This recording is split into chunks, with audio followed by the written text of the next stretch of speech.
ಓಂ ಗುರುಭ್ಯೋ ನಮಃ. ತೃತೀಯ ಸ್ಕಂದ 25ನೇ ಅಧ್ಯಾಯ. ಶ್ರೀಮದ್ ಭಾಗವತ. ದೇವಹೂತಿಯ ಪ್ರಶ್ನೆಗೆ ಕಪಿಲರಿಂದ ಭಕ್ತಿ ಯೋಗದ ಹಿರಿಮೆಯ ವರ್ಣನೆ.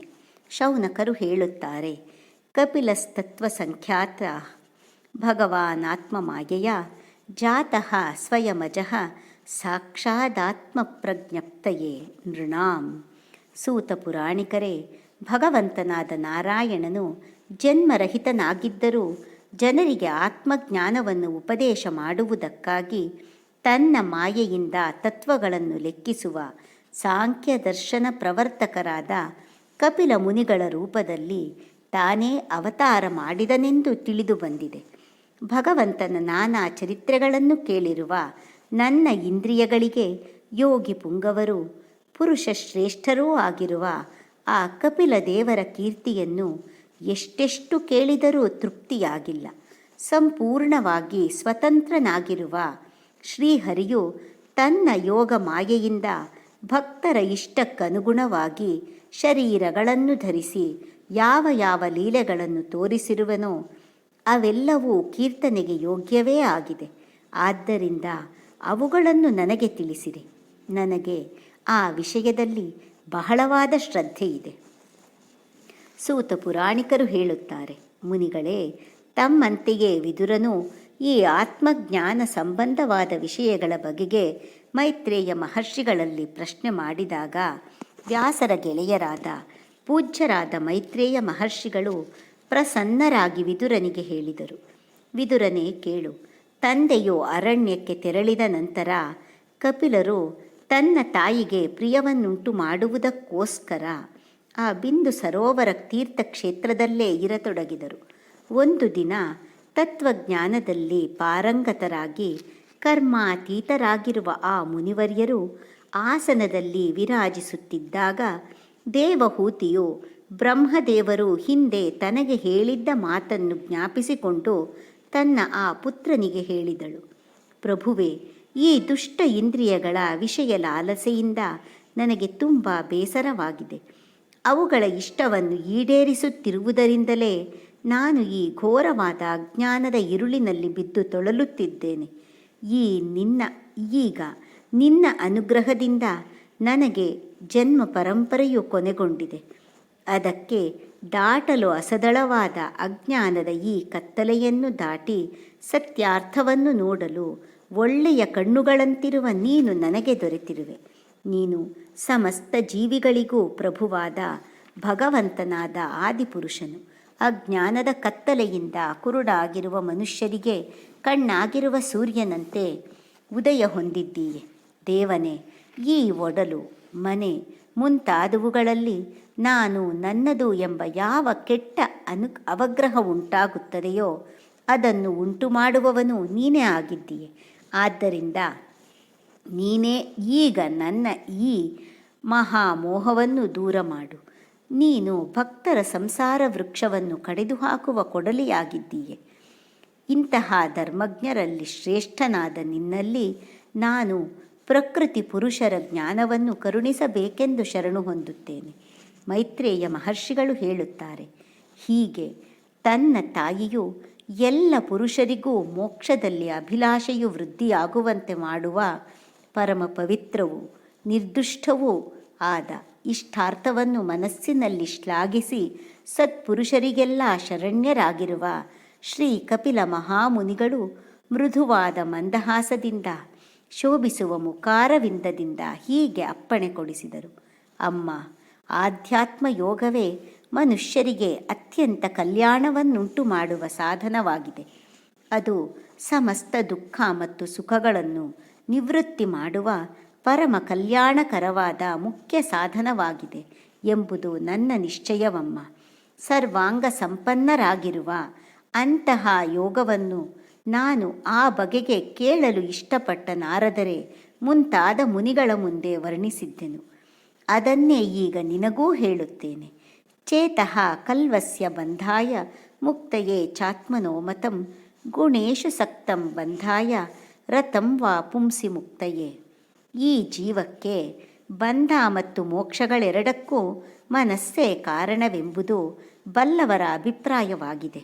ಈ ಮನಸ್ಸು ವಿಷಯಗಳಲ್ಲಿ ಆಸಕ್ತವಾದರೆ ಬಂಧನಕ್ಕೆ ಕಾರಣವಾಗುತ್ತದೆ ಮತ್ತು ಪರಮಾತ್ಮನಲ್ಲಿ ಅನುರಕ್ತವಾದರೆ ಅದು ಮೋಕ್ಷಕ್ಕೆ ಕಾರಣವಾಗುತ್ತದೆ. ಅದು ಯಾವಾಗ ನಾನು ನನ್ನದು ಎಂಬ ಭಾವನೆಯಿಂದ ಉಂಟಾಗುವ ಕಾಮ, ಲೋಭಗಳೇ ಮುಂತಾದ ವಿಕಾರಗಳಿಂದ ಬಿಡುಗಡೆ ಹೊಂದಿ ಶುದ್ಧವಾಗುತ್ತದೆಯೋ ಆಗ ಮನಸ್ಸು ಸುಖ ದುಃಖಗಳಿಂದ ಬಿಡುಗಡೆ ಹೊಂದಿ ಸಾಮ್ಯಾವಸ್ಥೆಯನ್ನು ಪಡೆಯುತ್ತದೆ.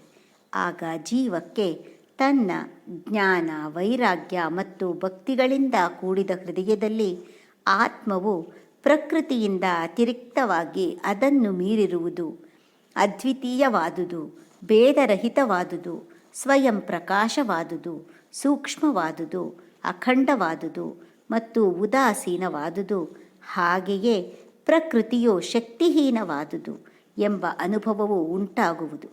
ಯೋಗಿಗಳಿಗೆ ಪರಬ್ರಹ್ಮ ಸಿದ್ಧಿಯಾಗುವುದಕ್ಕೆ ಅಖಿಲಾತ್ಮಕನಾಗಿರುವ ಶ್ರೀಹರಿಯನ್ನು ಕುರಿತ ಭಕ್ತಿಗೆ ಸಾಟಿಯಾದ ಮಂಗಳಮಯವಾದ ಮಾರ್ಗವು ಬೇರೊಂದಿಲ್ಲ. ಪ್ರಸಂಗಮಜರಂ ಪಾಶಮಾತ್ಮನಃ ಕವಯೋ ವಿದುಃ ಸ ಏವ ಸಾಧುಷುಕೃತೋ ಮೋಕ್ಷದ್ವಾರಮಪಾವೃತಂ. ಸಂಗ ಅಥವಾ ಆಸಕ್ತಿಯೇ ಆತ್ಮನಿಗೆ ಕತ್ತರಿಸಲು ಅಸಾಧ್ಯವಾದ ದೃಢವಾದ ಕಟ್ಟು ಎಂದು ವಿವೇಕಿಗಳು ತಿಳಿಯುತ್ತಾರೆ. ಆದರೆ ಅದೇ ಸಂಗ ಅಥವಾ ಆಸಕ್ತಿಯು ಆತ್ಮಾನುಭವವುಳ್ಳ ಸತ್ಪುರುಷರ ವಿಷಯದಲ್ಲಿ ಉಂಟಾದರೆ ಅದು ಮೋಕ್ಷಕ್ಕೆ ತೆರೆದ ಬಾಗಿಲಾಗುವುದು. ಯಾವ ಭಕ್ತ ಶ್ರೇಷ್ಠರು ಸಹನಶೀಲರಾಗಿ ದಯಾಳುಗಳಾಗಿ ಸಮಸ್ತ ಜೀವಿಗಳಿಗೂ ಅಕಾರಣವಾಗಿ ಹಿತವನ್ನುಂಟು ಮಾಡುವ ಮಿತ್ರರಾಗಿ, ಯಾರಲ್ಲಿಯೂ ಶತ್ರುಭಾವವನ್ನಿಡದೆ ಶಾಂತರಾಗಿ ಸರಳ ಸ್ವಭಾವವುಳ್ಳವರಾಗಿ, ಸತ್ಪುರುಷರಿಗೆ ಸಮ್ಮಾನ ಮಾಡುವವರಾಗಿ, ನನ್ನಲ್ಲಿ ಅನನ್ಯ ಭಾವದಿಂದ ಕೂಡಿದ ದೃಢ ಭಕ್ತಿಯುಳ್ಳವರಾಗಿ, ಸಮಸ್ತ ಕರ್ಮಗಳನ್ನು ಮತ್ತು ತಮ್ಮ ನೆಂಟರಿಷ್ಟರನ್ನು ನನಗೋಸ್ಕರ ತ್ಯಾಗ ಮಾಡಿ ನನ್ನಲ್ಲಿ ಪರಾಯಣರಾಗಿದ್ದು ನನ್ನ ಪವಿತ್ರವಾದ ಕಥೆಗಳ ಶ್ರವಣ ಕೀರ್ತನೆಯನ್ನು ಮಾಡುತ್ತಾ ನನ್ನಲ್ಲಿಯೇ ಚಿತ್ತವನ್ನು ನೆಟ್ಟಿರುತ್ತಾರೆಯೋ ಅವರಿಗೆ ಸಂಸಾರದ ಬಗೆ ಬಗೆಯ ಸಂತಾಪಗಳು ಯಾವ ಕಷ್ಟವನ್ನೂ ಉಂಟು ಮಾಡುವುದಿಲ್ಲ. ಎಲೈ ಸಾಧ್ವಿಯೇ, ಇಂತಹ ಸರ್ವಸಂಗ ಪರಿತ್ಯಾಗಿಗಳಾದ ಮಹಾಪುರುಷರೇ ಸಾಧುಗಳೆನಿಸುವರು. ನೀನು ಅಂತಹವರ ಸಹವಾಸವನ್ನೇ ಬಯಸಬೇಕು.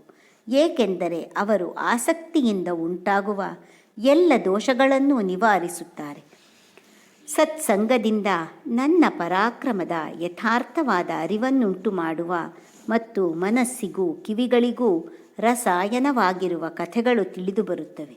ಅವುಗಳನ್ನು ಸೇವಿಸುವುದರಿಂದ ಶೀಘ್ರವಾಗಿಯೇ ಮೋಕ್ಷ ಮಾರ್ಗದಲ್ಲಿ ಶ್ರದ್ಧೆ, ಪ್ರೇಮ ಮತ್ತು ಭಕ್ತಿಗಳು ಕ್ರಮವಾಗಿ ವಿಕಾಸಗೊಳ್ಳುವುದು. ಆನಂತರ ನನ್ನ ಸೃಷ್ಟಿಯೇ ಮುಂತಾದ ಲೀಲೆಗಳನ್ನು ಚಿಂತನೆ ಮಾಡುವುದರಿಂದ ಉಂಟಾಗುವ ಭಕ್ತಿಯ ಮೂಲಕ ಇಹಲೋಕ ಮತ್ತು ಪರಲೋಕಗಳ ವಿಷಯದಲ್ಲಿ ವೈರಾಗ್ಯ ಉಂಟಾಗುವುದು. ಆಗ ಮನುಷ್ಯನು ಸಾವಧಾನವಾಗಿ ಭಕ್ತಿ ಪ್ರಧಾನವಾದ ಸರಳವಾದ ಯೋಗದ ಉಪಾಯಗಳಿಂದ ಸಮಾಹಿತನಾಗಿ ಮನಸ್ಸನ್ನು ನಿಗ್ರಹಿಸಲು ಪ್ರಯತ್ನ ಪಡುವನು. ಹೀಗೆ ಪ್ರಕೃತಿಯ ಗುಣಗಳಿಂದ ಉತ್ಪನ್ನವಾದ ಶಬ್ದಾದಿ ವಿಷಯಗಳನ್ನು ತ್ಯಾಗ ಮಾಡುವುದರಿಂದ, ವೈರಾಗ್ಯದಿಂದ ಕೂಡಿದ ಭಕ್ತಿಯಿಂದ, ಯೋಗದಿಂದ ಮತ್ತು ನನ್ನ ವಿಷಯವಾದ ದೃಢವಾದ ಭಕ್ತಿಯೋಗದಿಂದ ಮನುಷ್ಯನು ತನ್ನ ಅಂತರಾತ್ಮನಾಗಿರುವ ನನ್ನನ್ನು ಇಲ್ಲಿಯೇ ಈ ದೇಹದಲ್ಲಿಯೇ ಸಾಕ್ಷಾತ್ಕರಿಸಿಕೊಳ್ಳುವನು. ಕಪಿಲ ದೇವರ ಆ ಮಾತುಗಳನ್ನು ಕೇಳಿ ತಾಯಿ ದೇವಹೂತಿಯು ಅವರನ್ನು ಹೀಗೆ ಪ್ರಶ್ನಿಸಿದಳು. ಭಗವಂತನೇ, ನಿನಗೆ ಉಚಿತವಾಗಿರುವ ಭಕ್ತಿಯ ಸ್ವರೂಪವೇನು? ನನ್ನಂತಹವರಿಗೆ ಎಂತಹ ಭಕ್ತಿಯ ಆಚರಣೆ ಸರಿಯಾಗುವುದು? ಎಂತಹ ಭಕ್ತಿಯಿಂದ ನಾನು ಸಹಜವಾಗಿಯೇ ನಿನ್ನ ನಿರ್ವಾಣ ಪದವನ್ನು ಪಡೆಯಬಹುದು? ಮೋಕ್ಷ ಸ್ವರೂಪನಾಗಿರುವ ಪ್ರಭುವೇ, ಯಾವುದು ತತ್ವಜ್ಞಾನವನ್ನುಂಟು ಮಾಡುವುದೋ ಮತ್ತು ಗುರಿಯನ್ನು ಮುಟ್ಟಿ ಹೊಡೆಯುವ ಬಾಣದಂತೆ ಭಗವಂತನನ್ನು ಮುಟ್ಟಿ ಆತನಲ್ಲಿ ಲಗ್ನವಾಗುವುದೋ ಅಂತಹ ನೀನು ಹೇಳುವ ಯೋಗವಾವುದು? ಅದಕ್ಕೆ ಎಷ್ಟು ಅಂಗಗಳು ಹೇಳು ಹರಿಯೇ. ತಿಳಿಯಲು ಕಷ್ಟವಾಗಿರುವ ಈ ವಿಷಯಗಳನ್ನು ಮಂದಮತಿಯರಾದ ನನ್ನಂತಹ ಹೆಂಗಸರು ಸುಲಭವಾಗಿ ಅರಿಯಲು ಸಾಧ್ಯವಾಗುವ ರೀತಿಯಲ್ಲಿ ಇದೆಲ್ಲವನ್ನು ತಿಳಿಸು. ಮೈತ್ರೇಯ ಮಹರ್ಷಿಗಳು ಹೇಳುತ್ತಾರೆ, ವಿದುರನೇ ಕೇಳು. ತನ್ನ ಜನ್ಮಕ್ಕೆ ಕಾರಣರಾಗಿದ್ದ ಮಹಾತಾಯಿಯ ಆ ಅಭಿಪ್ರಾಯವನ್ನು ತಿಳಿದು ಕಪಿಲ ದೇವರ ಹೃದಯದಲ್ಲಿ ಸ್ನೇಹವು ಉಕ್ಕಿ ಬಂತು. ಆಗ ಅವರು ಆಕೆಗೆ ಪ್ರಕೃತಿಯೇ ಮುಂತಾದ ತತ್ವಗಳನ್ನು ನಿರೂಪಣೆ ಮಾಡುವ ಸಾಂಖ್ಯವೆಂಬ ಜ್ಞಾನವನ್ನು ಉಪದೇಶ ಮಾಡಿದರು. ಜೊತೆಯಲ್ಲಿಯೇ ಭಕ್ತಿಯ ವಿಸ್ತಾರವನ್ನು ಮತ್ತು ಯೋಗವನ್ನು ಉಪದೇಶಿಸಿದರು. ದೇವಾನಾಂ ಗುಣಲಿಂಗಾನಾಮಾನುಶ್ರವಿಕ ಕರ್ಮಣಾಂ ಸತ್ವ ಏವೈಕ ಮನಸೋ ವೃತ್ತಿ ಸ್ವಾಭಾವಿಕಿ ತುಯಾ ಅನಿಮಿತ್ತಾ ಭಾಗವತಿ ಭಕ್ತಿ ಸಿದ್ಧೇರ್ಗರೀಯಸಿ ಜರಯತ್ಯಾಶು ಯಾ ಕೋಶಂ ನಿಗೀರ್ಣ ಮನಲೋ ಯಥಾ. ಅಮ್ಮ, ನಿರ್ವ್ಯಾಜ ಭಕ್ತಿ ಎಂದರೆ ಏನು ಎಂಬುದನ್ನು ಹೇಳುವೆನು ಕೇಳು. ಸಾಮಾನ್ಯವಾಗಿ ಮನುಷ್ಯನ ಇಂದ್ರಿಯಗಳಿಗೆ ತಮ್ಮ ತಮ್ಮ ವಿಷಯಗಳಲ್ಲಾಗಲಿ ಅಥವಾ ಫಲಾಭಿಸಂಧಿಯಿಂದ ಕೂಡಿದ ವೇದೋಕ್ತವಾದ ಕರ್ಮಕಾಂಡದಲ್ಲಾಗಲಿ ಸಹಜವಾದ ವೃತ್ತಿಯು ಇರುತ್ತದೆಯಲ್ಲವೇ? ಇದನ್ನೇ ಯಾವ ಫಲಾಪೇಕ್ಷೆಯೂ ಇಲ್ಲದೆ ಸಹಜ ಭಾವದಿಂದ ಕೂಡಿದ ಅನನ್ಯ ಚಿತ್ತದಿಂದ ಶುದ್ಧ ಸತ್ವಮಯನಾದ ಭಗವಂತನಲ್ಲಿ ತೊಡಗಿಸಿದರೆ ಆ ವೃತ್ತಿಗೆ ನಿರ್ವ್ಯಾಜ ಭಕ್ತಿ ಎಂದು ಹೆಸರು. ಈ ನಿರ್ವ್ಯಾಜ ಭಕ್ತಿಯು ಸಿದ್ಧಿರೂಪವಾದ ಮುಕ್ತಿಗಿಂತಲೂ ಶ್ರೇಷ್ಠವಾದುದು. ಇದು ಏಕೆಂದರೆ ಇದು ಜಠರಾಗ್ನಿಯು ಉಂಡ ಆಹಾರವನ್ನು ಜೀರ್ಣ ಮಾಡಿಬಿಡುವಂತೆ ಕರ್ಮ ವಾಸನೆಗಳ ಕೋಶವಾಗಿರುವ ಲಿಂಗ ಶರೀರವನ್ನು ಶೀಘ್ರವಾಗಿಯೇ ನಾಶಪಡಿಸಿಬಿಡುವುದು. ಹಾಗೆ ನನ್ನ ಪಾದಸೇವೆಯಲ್ಲೇ ನಿರತರಾಗಿ ನನ್ನ ಪ್ರಸನ್ನತೆಗೋಸ್ಕರವೇ ಸಕಲ ಕರ್ಮಗಳನ್ನು ಮಾಡುತ್ತಾ ಒಬ್ಬರಿಗೊಬ್ಬರು ಸೇರಿದಾಗ ಪರಮ ಪ್ರೇಮದಿಂದ ನನ್ನ ಶೌರ್ಯವೇ ಮುಂತಾದ ಗುಣಗಳಿಂದ ಕೂಡಿದ ಚರಿತ್ರೆಯನ್ನೇ ಮಾತನಾಡಿಕೊಳ್ಳುತ್ತಿರುವ ಧನ್ಯತಮರಾದ ಕೆಲವು ಭಕ್ತರು ಇರುವರು. ಅವರು ನನ್ನೊಡನೆ ಏಕಾತ್ಮತೆಯ ರೂಪವಾದ ಮೋಕ್ಷವನ್ನೂ ಬಯಸುವುದಿಲ್ಲ. ಅಮ್ಮ, ಆ ಮಹಾತ್ಮರು ಕೆಂದಾವರೆಯನ್ನು ಹೋಲುವ ಕಣ್ಣುಗಳಿಂದಲೂ ಪ್ರಸನ್ನವಾದ ಮುಖದಿಂದಲೂ ಕಂಗೊಳಿಸುತ್ತಿರುವ ಪರಮ ಸುಂದರವೂ ವರಪ್ರದವೂ ಆಗಿರುವ ನನ್ನ ದಿವ್ಯ ಮಂಗಳ ವಿಗ್ರಹವನ್ನು ಸಂದರ್ಶಿಸುತ್ತಾ ನನ್ನೊಡನೆ ಸವಿಮಾತಿನಿಂದ ಸಂಭಾಷಣೆ ಮಾಡುತ್ತಿರುವರು. ದೊಡ್ಡ ದೊಡ್ಡ ತಪಸ್ವಿಗಳು ಆಸೆ ಪಡುವ ಯೋಗವಲ್ಲವೇ ಅದು? ಕಮನೀಯವಾದ ಅಂಗೋಪಾಂಗಗಳಿಂದಲೂ ಉದಾರವಾದ ಮಂದಹಾಸ ವಿಲಾಸಗಳಿಂದಲೂ ಮನೋಹರವಾದ ನೋಟಗಳಿಂದಲೂ ಮಧುರವಾದ ಮಾತುಗಳಿಂದಲೂ ಕೂಡಿದ ನನ್ನ ಆ ರೂಪಗಳ ಮಾಧುರ್ಯದಲ್ಲಿ ಅವರ ಆ ಮನಸ್ಸು ಮತ್ತು ಇಂದ್ರಿಯಗಳು ಮುಳುಗಿ ಹೋಗುತ್ತವೆ. ನನ್ನ ವಿಷಯದಲ್ಲಿ ಇಂತಹ ಭಕ್ತಿ ಇದ್ದರೆ ಅದು ಬಯಸದಿದ್ದರೂ ಅವರಿಗೆ ಪರಮ ಪದವನ್ನು ಕೊಟ್ಟು ಬಿಡುವುದು. ಹೀಗೆ ಅವಿದ್ಯೆಯು ಕಳೆದು ಹೋದ ಬಳಿಕ ಅವರು ಮಾಯೆಗೆ ಅಧಿಪತಿಯಾಗಿರುವ ನನ್ನ ವಿಭೂತಿಗಳಾಗಿರುವ ಸತ್ಯಲೋಕ ಮುಂತಾದವುಗಳ ಭೋಗ ಸಂಪತ್ತನ್ನಾಗಲಿ ತಾನಾಗಿಯೇ ದೊರೆಯುವ ಅಣಿಮಾದಿ ಅಷ್ಟಸಿದ್ಧಿಗಳನ್ನಾಗಲಿ ಅಥವಾ ಶ್ರೀ ವೈಕುಂಠ ಲೋಕದ ಭೋಗಗಳನ್ನಾಗಲಿ ಯಾವುದನ್ನು ಬಯಸದೇ ಹೋದರೂ ನನ್ನ ಧಾಮವನ್ನು ತಲುಪಿದಾಗ ಅವರಿಗೆ ಆ ಎಲ್ಲ ವಿಭೂತಿಗಳು ತಾವಾಗಿಯೇ ದೊರೆಯುವುದು.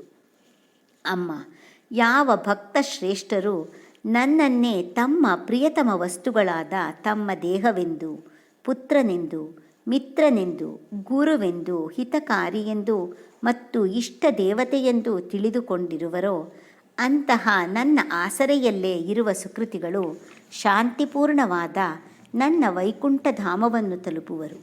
ಅಲ್ಲಿ ಅವರಿಗೆ ಯಾವ ದಿವ್ಯ ಭೋಗಗಳ ಕೊರತೆಯೂ ಇರುವುದಿಲ್ಲ. ನನ್ನ ಕಾಲಚಕ್ರವೂ ಅವರನ್ನು ಕಬಳಿಸಲಾರದು.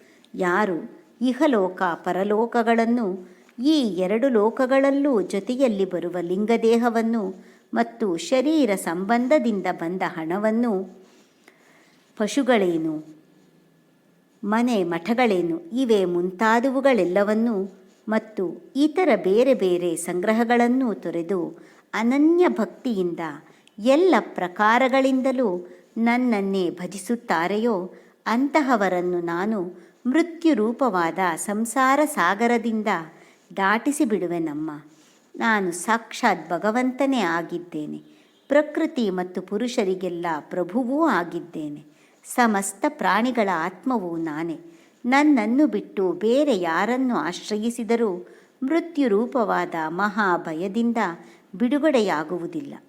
ಮದ್ಭಯಾದ್ವಾತಿ ವಾತೋಯಂ ಸೂರ್ಯಸ್ಥಪತಿ ಮದ್ಭಯಾತ್ ವರ್ಷತೀಂದ್ರೋ ದಹತ್ಯಗ್ನಿರ್ಮೃತ್ಯುಶ್ಚರತಿ ಮದ್ಭಯಾತ್. ನನ್ನ ಭಯದಿಂದಲೇ ಈ ವಾಯುವು ಬೀಸುತ್ತಿದೆ. ಸೂರ್ಯನು ಪ್ರಕಾಶಿಸುತ್ತಿರುವುದು ನನ್ನ ಭಯದಿಂದಲೇ. ನನ್ನ ಭಯದ ಕಾರಣದಿಂದಲೇ ಇಂದ್ರನು ಮಳೆಗರೆಯುತ್ತಾನೆ ಮತ್ತು ಅಗ್ನಿಯು ಉರಿಯುತ್ತದೆ. ನನ್ನ ಭಯಕ್ಕೆ ಒಳಗಾಗಿಯೇ ಮೃತ್ಯುವು ತನ್ನ ಕಾರ್ಯದಲ್ಲಿ ತೊಡಗಿರುತ್ತದೆ. ಯೋಗಿಗಳು ಜ್ಞಾನ ವೈರಾಗ್ಯಗಳಿಂದ ಕೂಡಿದ ಭಕ್ತಿ ಯೋಗದ ಮೂಲಕ ಶಾಂತಿಯನ್ನು ಪಡೆಯುವುದಕ್ಕಾಗಿ ನನ್ನ ನಿರ್ಭಯವಾದ ಚರಣಕಮಲಗಳನ್ನೇ ಆಶ್ರಯಿಸುತ್ತಾರೆ. ಏತಾವಾನೇವ ಲೋಕಸ್ಮಿನ್ ಪುಂಸಾಂ ನಿಶ್ರೇಯಸೋದಯಃ ತೀವ್ರೇಣ ಭಕ್ತಿಯೋಗೇನ ಮನೋಮಯ್ಯರ್ಪಿತಂ ಸ್ಥಿರಂ. ಚಿತ್ತವು ತೀವ್ರವಾದ ಭಕ್ತಿಯೋಗದಿಂದ ನನ್ನಲ್ಲಿ ಲಗ್ನವಾಗಿ ಸ್ಥಿರವಾಗಿರುವುದರಿಂದಲೇ ಮನುಷ್ಯನಿಗೆ ಪ್ರಪಂಚದಲ್ಲಿ ಅತ್ಯಂತ ಉತ್ತಮವಾದ ಮತ್ತು ಅತ್ಯಧಿಕವಾದ ಕಲ್ಯಾಣ ಉಂಟಾಗುವುದು. ಇಲ್ಲಿಗೆ ಮಹಾಪುರಾಣವು ಪರಮಹಂಸ ಸಂಹಿತೆಯೂ ಆಗಿರುವ ಶ್ರೀಮದ್ ಭಾಗವತದಲ್ಲಿ ತೃತೀಯ ಸ್ಕಂದದ 25ನೇ ಅಧ್ಯಾಯವು ಮುಗಿಯಿತು. ಓಂ ತತ್ಸತ್.